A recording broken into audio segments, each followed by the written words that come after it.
नास्तिकता परिहारस्तु शिष्टाचार प्रतिपालनम पुण्य प्राप्ते निर्विघ्नो शास्त्रधो सैन्य संस्तुति।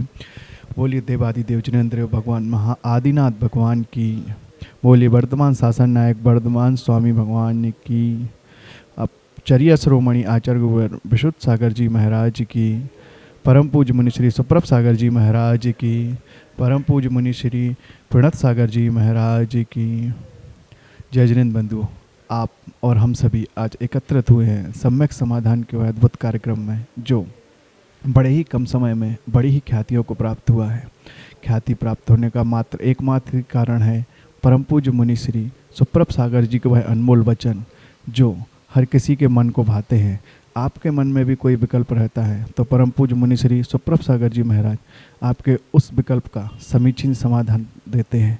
अगर आपके मन में कोई विकल्प उठ रहा है तो आप परम पूज्य मुनि श्री के समक्ष रखकर पूछ सकते हैं। परम पूज्य मुनि श्री उसका सम्यक समाधान प्राप्त करेंगे। ज़्यादा विलम्ब न करते हुए परम पूज्य मुनि श्री सुप्रभ सागर जी महाराज के चरणों में वंदन करते हैं और परम पूज्य मुनि श्री प्रणत सागर जी महाराज से निवेदन करते हैं कि हमारे समीचीन विकल्पों का सम्यक समाधान प्राप्त करें। नमोस्तु मुनि श्री, नमोस्तु मुनि श्री, नमोस्तु मुनि श्री। ओम नमः सिद्धेभ्य। नमो नमः सत्तुहितंकराय वीराय भव्याम्बुजभास्कराय अनंतलोकाय सुराचिताय देवादिदेवाय नमो जिनाय देवादिदेवाय नमो जिनाय। पंच परमेष्टि भगवान की। परम पूज्य आचार्य भगवंत गुरुवर विशुद्ध सागर जी मुनि महाराज जी की। परम पूज्य मुनि श्री सुप्रभ सागर जी महाराज जी की। वह अरिहंतों की उपकारमयी वाणी, जो कि हम सभी निर्ग्रंथों के मुखारविंद से सम्यक समाधान के रूप में प्राप्त कर रहे हैं, क्योंकि ये निर्ग्रंथों का ही उपकार है, जिन्होंने अपने अनमोल समय में से समय निकालकर स्वयं के कल्याण के साथ साथ हमारे कल्याण के लिए भी ऐसी अनूठी विधाएं प्रदान की, जिसके माध्यम से हम सभी भी भगवत्ता के उस मार्ग को प्राप्त कर सकते हैं। परम पूज्य मुनि श्री सुप्रभ सागर जी महाराज ने प्रच्छना नाम के स्वाध्याय के रूप में हमें वह सम्यक समाधान की अनूठी विधा प्रदान की, जिसके माध्यम से हम सभी प्रतिदिन अपने ही मन के विकल्पों का सम्यक समाधान आगम के परिप्रेक्ष्य में प्राप्त करके अपने मन को निर्विकल्पता की ओर ले जाने का पुरुषार्थ करते हैं, क्योंकि मन की निर्विकल्पता ही वह आत्मा का वास्तविक सुख है। ऐसे आत्मकल्याण की वह अनूठी विधा समीचीन विकल्पों का सम्यक समाधान प्रारंभ करते हैं। और आज के पहले विकल्प के लिए सचिन जैन केसली मध्य प्रदेश से महाराज श्री के चरणों में बारंबार नमोस्तु निवेदित करते हुए कह रहे हैं कि गुरुदेव, ऐसा कहा जाता है कि जो समय की कीमत करता है, समय उसको कीमती बना देता है। तो महाराज श्री, आपने अपने समय की कीमत की और समय ने आपको अनमोल बना दिया। आप पंच परमेष्टि की श्रेणी में आ गए। आपसे लाभान्वित होकर लोग अपने जीवन की दिशा तथा दशा सही कर लेते हैं। आपके चरणों में कोटि कोटि नमन। मेरा प्रश्न यह है कि हम नित्य पूजन, योग, विधान, जाप पाठ आदि करते हैं, किंतु जब तीर्थ यात्रा बड़े बड़े विधान चातुर्मास आदि का समय रहता है, तो हम अपने समय को कैसे व्यवस्थित करें। हमारे समय चिन्ह विकल्प का सम्यक समाधान प्रदान करते हुए हमारा मार्गदर्शन करने की अनुकंपा करें। नमोस्तु महाराज जी, नमोस्तु। ओम नमः सिद्धम। परम पूज्य आचार्य भगवान गुरुवर विशुद्ध सागर जी महाराज की।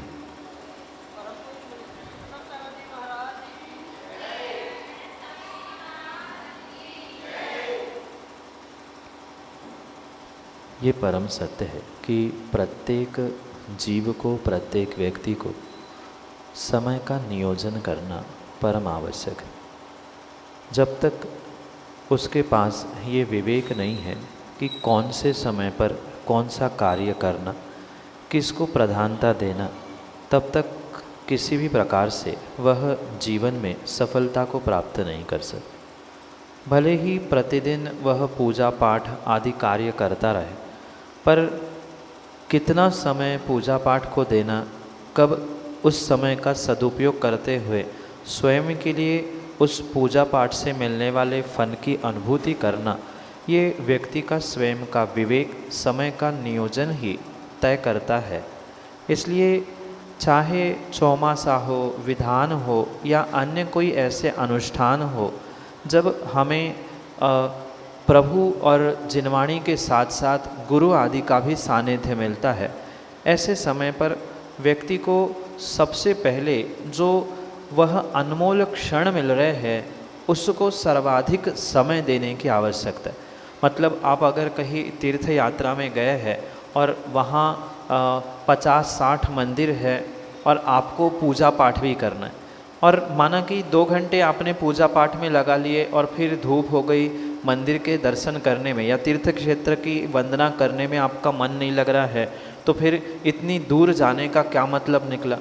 इसलिए हम उस समय की नज़ाकत को समझते हुए, समय की महत्वता को समझते हुए सबसे पहले क्या करना चाहिए, किसको कितना वेटेज यानी किसको कितना समय देना चाहिए, ये व्यक्तिगत अनुभव और विवेक से ही समझा जा सकता है। जब हमें पता है कि बहुत दुर्लभता से, मुश्किल से निर्ग्रंथ गुरुओं का सानिध्य हमें प्राप्त होता है, तो सबसे अधिक समय हमें उन निर्ग्रंथों की सेवा, उनकी वैयावृत्ति आदि से ही जुड़ते हुए, उनके पास पहुँचते हुए अपने समय को सर्वाधिक व्यतीत करने की आवश्यकता। पर इसका मतलब ये नहीं है कि प्रतिदिन के पूजा पाठ जाप आदि हम छोड़ दें। हम उन क्रियाओं को संक्षेप के से कर सकते हैं। मतलब प्रतिदिन आप 2 घंटे पूजा करते हैं, तो हम आधा घंटा पूजा करते हुए 1.5 घंटे का समय निर्ग्रंथ मुनिराज की सेवा, प्रवचन सुनना आदि आदि में दे सकते हैं। जाप करने का समय भी हम बदल कर, जब मुनिराज स्वयं सामायिक आदि करते हैं उस समय पर आज अपनी माला वगैरह फेरते हुए, अन्य समय पे निर्ग्रंथ साधु की सेवा या उनकी वैयावृत्ति में, उनकी जिनवाणी सुनने में, आहार आदि में अपने आप को लगाते हुए विशेष पुण्य प्राप्त कर सकते। सभी प्रश्नों का यही हल होता है अगर समय का नियोजन आप अपने विवेक से करें कि कहाँ पर कितना समय देना है, यात्रा में भी, पर्यटन स्थलों में कितना समय देना है, भगवान के पास कितना समय देना है। माना कि हम 4-5 घंटे वही क्षेत्र में जाकर विधान करने में ही लगा रहे हैं, तो वहाँ की वंदना, वहाँ के अन्य मंदिरों के दर्शन आदि कैसे हो सकते हैं। तो ये विवेक रखते हुए आपको समझना होगा कि कहाँ पर कितना समय व्यतीत करना है। माना कि कोई बहुत बड़ा विधान हो रहा है और हम अपने प्रतिदिन के नियम को या प्रतिदिन के पूजा पाठ को छोड़ना ही नहीं चाहते, अपनी वेदी ही नहीं छोड़ना चाहते, तो सामाजिक रूप से जो बड़े बड़े आयोजन विधान आदि हो रहे हैं उसका औचित्य ही क्या है। सामूहिक रूप से सब वहाँ एकत्रित होना और सामूहिक रूप से ही वह पुण्य कार्य करना उन दोनों में आवश्यक होता है। तो वहीं पर विवेक पूर्वक हम अपने समय का नियोजन करें, जिसके माध्यम से जो बेशकीमती मौके कई महीनों, कई वर्षों के बाद हमें प्राप्त होते हैं, उसका सबसे पहले सदुपयोग करने का प्रयास करना चाहिए। तभी वह प्रत्येक जीवन के कार्य में आप सफलता को प्राप्त कर सकते हैं। यही आपके लिए सम्यक समझ। श्रीमती किरण नायक, गाड़रवारा, मध्य प्रदेश से अगले समीचीन में। नमोस्तु गुरुदेव, नमोस्तु गुरुदेव, नमोस्तु गुरुदेव। गुरुदेव, आपने कल बहुत अच्छे से गतिबंध के बारे में समझाया था कि 8 बार मनुष्य का गतिबंध होता है और कैसे होता है वो भी समझाया था। पर गुरुदेव ये कैसे पता करें कि हमारा गतिबंध हो चुका है या नहीं? क्या इसको जानने का कोई समाधान है? सबसे पहले तो गतिबंध और आयुबंध इन दोनों के अंतरों को समझने की आवश्यकता। जैसे कि कल समझाया था, गतिबंध जीव को प्रतिपल प्रति समय होता है और वह परस्पर में संक्रमण, उत्कर्षण, अपकर्षण, बदलाव आदि के रूप में भी जीव को उदय काल में प्राप्त होता है। मतलब प्रतिपल जो गति का बंध जीव को हो रहा है वह आने वाले गतिबंध के निमित्त से बदल भी सकता है, कम अधिक भी हो सकता है। पर जो आयु बंध होता है वह किसी भी प्रकार से नहीं बदलता और वो भी जीवन में मात्र एक ही बार होता है, दोबारा नहीं होता। गतिबंध आने वाले और भी पर्यायों के निमित्त से हो सकता है, पर आयु कर्म का बंध मात्र अगली एक ही पर्याय के लिए होता है। ये विशेष रूप से समझना होगा।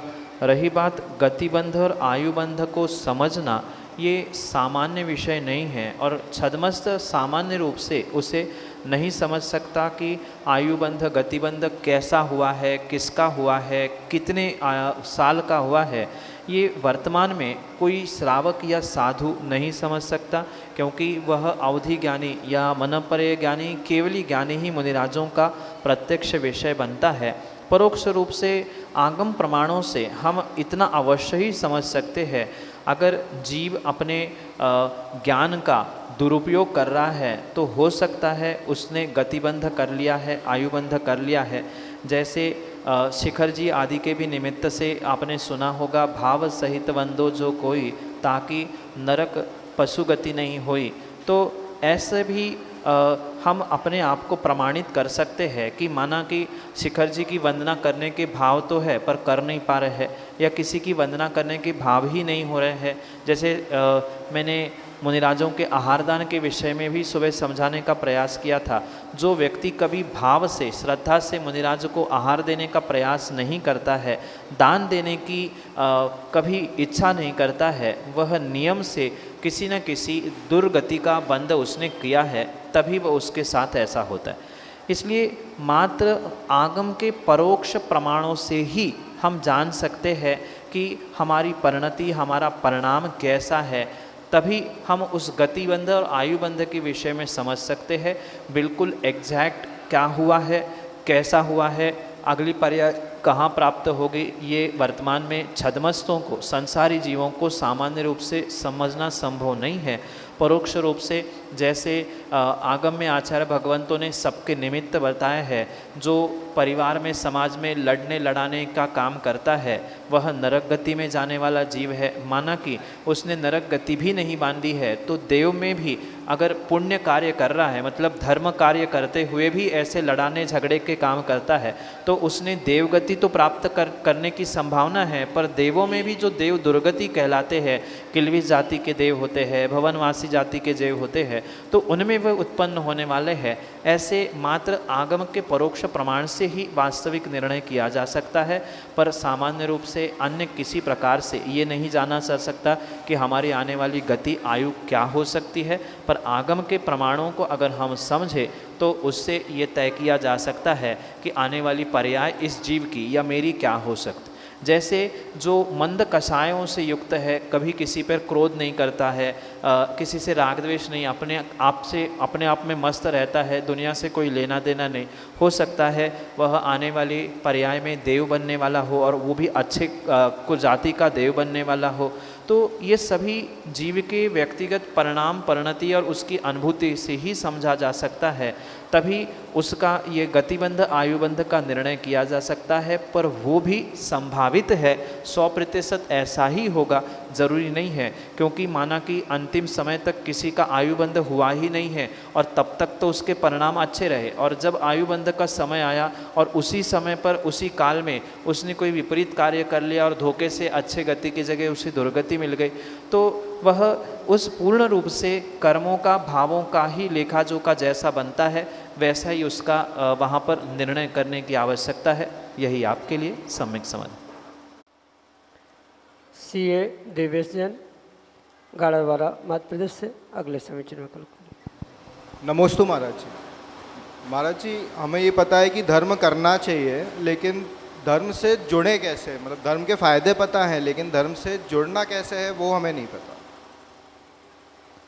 धर्म से जुड़ने के लिए आपको कोई बहुत बड़ी तपस्या, बहुत बड़ा त्याग करने की आवश्यकता नहीं। आप प्रारंभिक अवस्था में जहाँ बैठे हो, जहाँ रहते हो, जिनके साथ उठते बैठते हो, उनके साथ रहते हुए भी धर्म कर सकते। ये कई जीवों की मानसिकता बनी है या बनाई गई है, तुम मंदिर में जाओगे तो ही धर्म होगा, गुरु के पास पहुँचोगे तो ही धर्म होगा, अमुक क्रियाओं को करोगे तब करोगे, भोजन करना छोड़ दोगे, कुछ दान करोगे तो ही धर्म होगा। मात्र इतना संकुचित हमारा जैन धर्म नहीं है। आप जहाँ जिसके साथ जैसा रह रहे हो वहाँ अगर आप विवेकपूर्वक जीना सीख लोगे, अहिंसा का पालन करना सीख लोगे, जैसे मैं स्वयं जीव द्रव्य हूँ वैसे ही जिनके साथ में रहता हूँ वो भी जीव द्रव्य है। मुझे किसी बातों का बुरा लगता है तो मेरी भी किन्हीं बातों को उन्हें बुरा लगता होगा। ये भी समझ में अगर आपको आ रहा है तो आप धर्म के नज़दीक पहुँच रहे हो। धर्म करने के लिए आपकी भावना, आप अपने आप को बना रहे हो, ये परम सत्य समझना। क्योंकि मात्र पूजन पाठ करना, तपस्या त्याग करना इतना ही धर्म नहीं है, अपितु एक दूसरे के प्रति अच्छा व्यवहार रखना, सभी जीवों के प्रति मैत्री, प्रमोदित भाव, कारुण्य भाव, दीन दयालों पे प्रति, ये भी आगम में धर्म ही कहा गया है। और ऐसे धर्म से जुड़ने के लिए ज़रूरी नहीं है किसी स्थान विशेष को आपको खोजना पड़े। आप अपने मित्रों के साथ रहते हैं, परिवार के साथ रहते हैं, तो मेरे निमित्त से उनको दुख ना हो, ये जो मेरा मैत्री भाव है उसके द्वारा आप धर्म से जुड़ सकते हैं। वहाँ आप पुण्य एकत्रित कर सकते। कोई दीनहीन गरीब व्यक्ति हमको मिलता है तो उसके प्रति दया करुणा के भाव रखते हुए उससे सहयोग करना, मदद करना, ये भी कुछ अंशों में धर्म हो सकता है। और इनके साथ साथ जब हमें धर्म के प्रति रुझान होने लग जाए तब हम कभी गुरु की आराधना, प्रभु की अभिषेक पूजा, जिनवाणी का स्वाध्याय आदि के माध्यम से भी धर्म से जुड़ सकते हैं। माना कि हमें सबके सामने पूजा पाठ करने में या कुछ धर्म क्रिया करने में डर लगता है, झिझक लगती है, क्योंकि कोई टोक सकता है, रोक सकता है, तो हम अकेले में भी पहुंचकर पूजा पाठ कर सकते हैं। और उसको समझने के लिए हम स्वाध्याय आदि कर सकते हैं एकांत में बैठकर, भले ही 10 मिनट 5 मिनट हमें समय मिले। तो ऐसे बहुत सारे धर्म ग्रंथ प्रथमान युग के आचार्य भगवंतों ने हमारे लिए दिए हैं, जिसको वर्तमान के युवाओं को पढ़ना बहुत आवश्यक। एक धर्म परीक्षा नाम का ग्रंथ है, उसे प्रत्येक युवाओं को और जिनको धर्म से जुड़ने की रुचि है उनको सबको पढ़ने की आवश्यकता है। ग्रंथ में आचार्य भगवान ने तर्कों के माध्यम से हमारा जैन धर्म कितना विशाल है और क्यों उनसे जुड़ने की आवश्यकता है, ये बहुत अच्छे कथानकों के माध्यम से समझाने का प्रयास किया। तो ऐसे ग्रंथों के माध्यम से आप धर्म के प्रति और अपनी रुचि को बढ़ा सकते हैं। क्योंकि फ़ायदे समझना ये तो रटी रटाई बात जो आपके माता पिता ने या बुज़ुर्गों ने समझाई वो सुनी और की है। जब तक आपको उन क्रियाओं को करने में स्वयं से आनंद नहीं आएगा तब तक आप कभी भी धर्म से जुड़ नहीं सकते। कभी मुनिराजों की सेवा करते हुए, उनको आहार देते हुए जो गदगद भावों की आवश्यकता हमारे भीतर है कि हमने कितना श्रेष्ठ काम किया, लोगों को गुरु के चरण स्पर्श करने नहीं मिलते, हम गुरु की सेवा कर रहे हैं, उनकी वैयावृत्ति कर रहे हैं, इन भावों से अगर हम धर्म से जुड़ने का और धर्म की क्रियाओं से जुड़ने का प्रयास करेंगे तो कभी भी हम धर्म से अलग नहीं होंगे। अन्यथा वर्तमान में जो दिखावे के लिए बहुत सारे जीव धर्मात्मा बनते हैं या धर्म क्रियाओं को करते हैं, उतना मात्र करने से आप जीवन भर धर्म से जुड़े नहीं रह सकते। अंदर की भावनाओं के साथ हम क्रियाओं को करने का प्रयास करें। और मैं तो कहता हूँ कि प्रत्येक क्रिया के पीछे के लॉजिक जो हमारे आचार्यों ने दिए हैं उसे समझने का प्रयास करें। अभिषेक करना उससे पुण्य मिलता है हम जानते हैं, पर क्यों पुण्य मिलता है, पुण्य क्या भगवान दे रहे हैं? गुरु की सेवा से क्या हमें पुण्य कैसे मिल रहा है? ये वैज्ञानिक दृष्टि से हमारे वीतराग विज्ञान को लॉजिक के माध्यम से, तर्कों के माध्यम से समझने का अगर प्रयास करेंगे तो अवश्य ही आज की युवा पीढ़ी, आप जैसे युवा, धर्म से जुड़ सकते हैं, जिसको प्रतिदिन हम समझाने का प्रयास कर रहे हैं कि मात्र कुछ अंधश्रद्धा मतलब धर्म नहीं है। उसके पीछे के कारणों को समझे बिना आप क्रिया करोगे तो कभी आनंद नहीं आएगा। और एक बार अगर उस क्रिया के पीछे के कारण को, रहस्य को समझोगे कि ये क्यों और कैसे किया जाता है, तो आप अवश्य ही बहुत अच्छे से हमेशा के लिए धर्म से जुड़ सकते हो। ऐसा ही प्रयास करें जिनको इसके विषय में पता है, क्योंकि बुजुर्गों से, माता पिताओं से पूछोगे तो वे तो यही कहेंगे हमें ही नहीं पता, तुम्हें कहाँ से पता है, ज़्यादा ज्ञान हमसे नहीं पूछो। तो ये स्वाभाविक सी बात है, पर आप ऐसे गुरु के या ऐसे ग्रंथों का स्वाध्याय करें, गुरु के पास पहुंचने का प्रयास करें जिसके माध्यम से इन धर्म की क्रियाओं का रहस्य हम स्वयं समझें। और जब तक वर्तमान की युवा पीढ़ी इन रहस्यों को नहीं समझेगी, लॉजिक तर्क को नहीं समझेगी, तब तक क्रियाओं में आनंद लेते हुए धर्म से जुड़ नहीं सकती। यही आपके लिए सम्यक समाधान। श्रीमती सपना जैन, गाड़ावाड़ा, मध्य प्रदेश से अगले समीचीन विकल्प के लिए। गुरुद्वय के चरणों में मेरा कोटि कोटि वंदन, कोटि कोटि नमोस्तुते।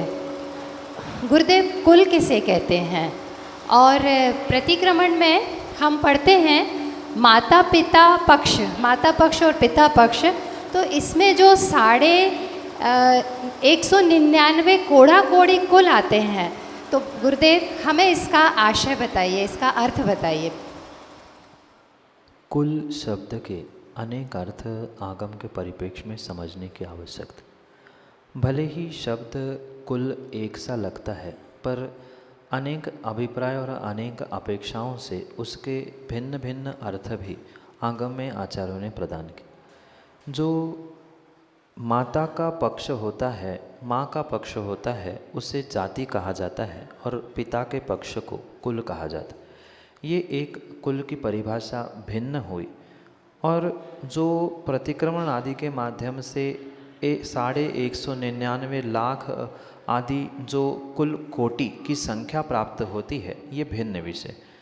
यहाँ किसी भी प्रकार से इन कुल शब्दों को लेकर कन्फ्यूज होने की या भ्रमित होने की आवश्यकता नहीं, क्योंकि कुल का अर्थ टोटल भी होता है, मतलब मिला के होता है। क्योंकि शब्दानाम अनेक अर्था, एक शब्द के अनेक अर्थ अपेक्षा और अभिप्राय लेकर भिन्न भिन्न हुआ करते। तो जो पिता का पक्ष है उसे सामान्य रूप से जो कुल कहा वह भिन्न विषय है, और यहाँ जो आप समझना चाहते हो वह कुल बिल्कुल भिन्न विषय।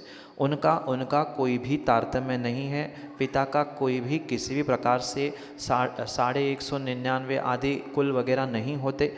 ये जो जीव के प्रकार है, उन जीवों के प्रकारों को यहाँ कुल योनि के रूप में स्वीकार किया जाता है। मतलब जैसे मनुष्य गति, तिर्यंच गति, देव गति आदि गतियाँ विभाजित है, ऐसे ही जीवों के अनेकानेक प्रकार यहाँ पर आगम में बताए हैं। जैसे मनुष्यों के निमित्त से संख्या निर्धारित की गई है कि मनुष्यों के इतने कुल कोटि है, मात्र वहाँ कुल नहीं कहा जाता, वह कुल कोटि ऐसा पूर्ण शब्द है। तो वे जो 199 लाख जो कुल कोटि है, वे बिल्कुल भिन्न रूप से प्रत्येक गति, मतलब एकेंद्रीय वनस्पति कायिक के निमित्त से इतने कुल कोटि, जल कायिक के निमित्त से कुल कोटि का प्रकार मतलब होता है वह प्रकार। कोटि यानी प्रकार, कोटि मतलब करोड़ नहीं, वहाँ कोटि का मतलब होता है प्रकार। जैसे 9 कोटि से हिंसा कही जाती है, तो 9 प्रकार की वहाँ हिंसा से कोटि शब्द का अभिप्रेत है। जब तक शब्दों के वास्तविक अर्थ नहीं समझ में आएंगे, तब तक एक दूसरे शब्दों को हम मिलाते हुए कहीं ना कहीं भ्रमित होने की संभावना है। तो कोटि का अर्थ किसी भी प्रकार से करोड़ नहीं है, प्रकार है। कुल का अर्थ पिता का पक्ष नहीं है, वह जहाँ जीव जन्म ले रहा है उस योनि के निमित्त से, उस गति के निमित्त से जो उसके प्रकार कहे गए हैं, वह संख्या वहाँ निर्धारित की गई। क्योंकि प्रत्येक वनस्पति काय की, जल काय की, अग्नि काय की अपनी अपनी कोटि यानी प्रकार और उनकी संख्या जो कुल मिलाकर है वह निर्धारित की जाती है, और उन सभी जीवों की अपेक्षा से वह संख्या 199 लाख कुल कोटि के रूप रूप में हमें प्राप्त होती है, क्योंकि उसका भिन्न भिन्न प्रकार से आगम में विश्लेषण भी प्राप्त होता है कि किसकी कितने प्रकार के जीव होते हैं। प्रकार से भी मतलब आप मात्र किसी चेहरे से, किसी जाति विशेष से, किसी देश प्रांत विशेष से इसे ग्रहण ना करें। वह मात्र इतना ही विषय आगम में मिलता है, क्योंकि बहुत सारा हमारा आगम पूर्व काल में नष्ट हुआ है, चाहे कुछ द्वेषी लोगों के जलाने के कारण से, कुछ हमारे राग के प्रमाद के निमित्त से जो हमारा आगम नष्ट हुआ है, उसमें इस कुल का विस्तार से व्याख्यान प्राप्त होता है। वर्तमान में इस कुल के विषय में किसी भी आगम ग्रंथ में ऐसा विस्तार नहीं मिलता कि वह कुल कोटि मतलब किस प्रकार से वह विभाजन किया गया है। मात्र प्रत्येक जीवों की, यानी प्रत्येक जो कुल कोटि है, किसी की 5 लाख, किसी की 4 लाख, मात्र उतनी संख्या ही हमें प्राप्त होती है। अन्य कोई भी विस्तार से उसका वर्णन प्राप्त नहीं होता। पर सामान्य रूप से इतना समझे, कुल कोटि यानी प्रकार के जीव, वह वनस्पति कायिक कितने प्रकार के होते हैं, जल कायिक कितने होते हैं, मनुष्य कितने प्रकार के होते हैं, उनकी वह निर्धारित संख्या है। इतना सा ही हमारे आगम में वर्तमान में इस विषय में व्याख्यान प्राप्त है, अन्य लुप्त हो गया है। इसलिए इसे मात्र श्रद्धा का विषय समझते हुए ही स्वीकार करें। यही आपके लिए सम्यक समाधान। ऋषिराज जैन, गाड़ेवाड़ा, मध्य प्रदेश से अगले समीचीन विकल्प के लिए। सुमन श्री महाराज श्री, आज के समय में आलू प्याज ज़्यादा छोड़ने में ज़्यादा पुण्य है या फास्ट फूड? आज के समय में वास्तविकता में सर्वाधिक पुण्य प्राप्त करने के लिए अगर कुछ छोड़ने की आवश्यकता है तो घर परिवार ही छोड़ने की आवश्यकता है, जिससे सर्वश्रेष्ठ पुण्य जीवों को प्राप्त है। रही बात जो जीव पूर्ण मोह का त्याग करते हुए घर परिवार का त्याग नहीं कर पा रहे हैं, उन जीवों को भी ये विवेक रखने की आवश्यकता है। चाहे आप गोबर को एक चम्मच में लेके खाने का प्रयास करें या उसे बढ़िया छौंक लगाकर, बढ़िया सजाकर किसी के थाली के माध्यम से चटनी के समान चाटने का प्रयास करें, दोनों में बिल्कुल गंदगी और दोष बराबर ही है। किसी भी प्रकार से हम ये नहीं कह सकते कि आलू प्याज खा सकते हैं पर फास्ट फूड नहीं खाना चाहिए, क्योंकि वर्तमान में कुछ ऐसे त्यागी व्रती और बहुत बड़े बड़े विद्वान भी हुए हैं जो स्पष्ट कहते हैं कि एक बार आलू प्याज खा लेना पर बाज़ार का बिस्किट और फास्ट फूड नहीं खाना। ये किसी भी प्रकार से कहना ना उनका उचित है, ना किसी व्यक्ति का ऐसा समझना उचित है। चाहे आलू प्याज हो, चाहे फास्ट फूड हो, जहाँ जीवों की विराधना हो रही है वह आप सभी जैन कुल में जन्मे हुए श्रावकों के लिए, युवाओं के लिए पूर्ण रूप से अभक्ष है। मात्र किसी धर्म विशेष के लिए नहीं, सभी के लिए वहाँ हिंसा ही है।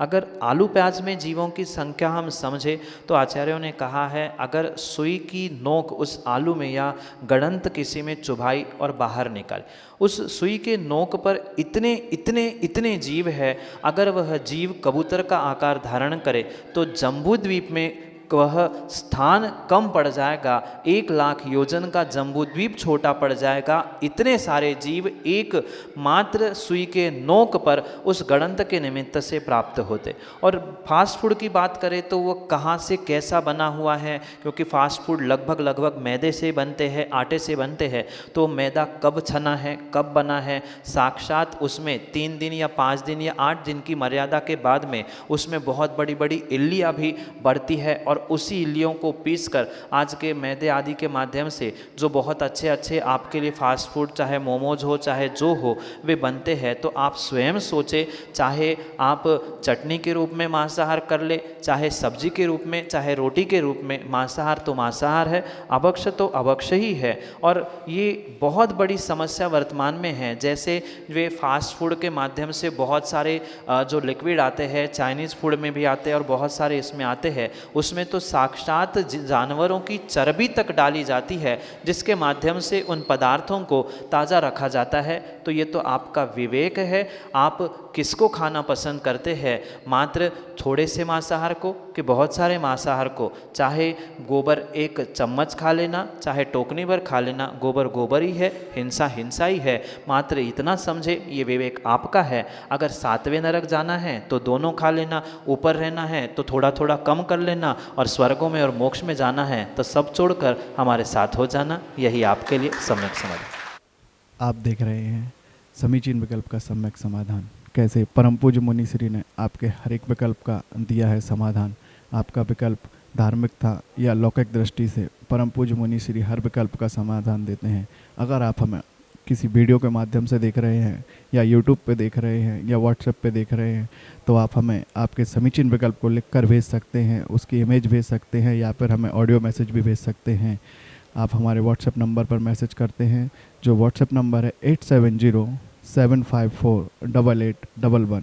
अगर आप मेल आईडी यूज़ करते हैं तो आप हमें मेल भी कर सकते हैं। हमारी मेल आईडी है samyaksamadhan@gmail.com। और मुनिश्री से जुड़े रहने के लिए यूट्यूब पर जो चैनल है उसको आप सब्सक्राइब कीजिए। यूट्यूब का चैनल का नाम है सुप्रभ उवाच। आप इसको लाइक करें, सब्सक्राइब करें और अपने मित्रगणों में इसको शेयर भी करें, जो धार्मिक अनुष्ठानों और मुनिश्री से जुड़ने के लिए आपको प्रेरित करेगा। जैसे ही मुनिश्री कहीं पर विहार करते हैं या जहाँ भी विराजमान रहते हैं, तो आपको यूट्यूब के माध्यम से यह जानकारी प्राप्त होती रहेगी। ज़्यादा विलम्ब न करते हुए परम पूज्य मुनिश्री के चरणों में निवेदन करते हैं, नमोस्तु भगवान, नमोस्तु भगवान, नमोस्तु भगवान।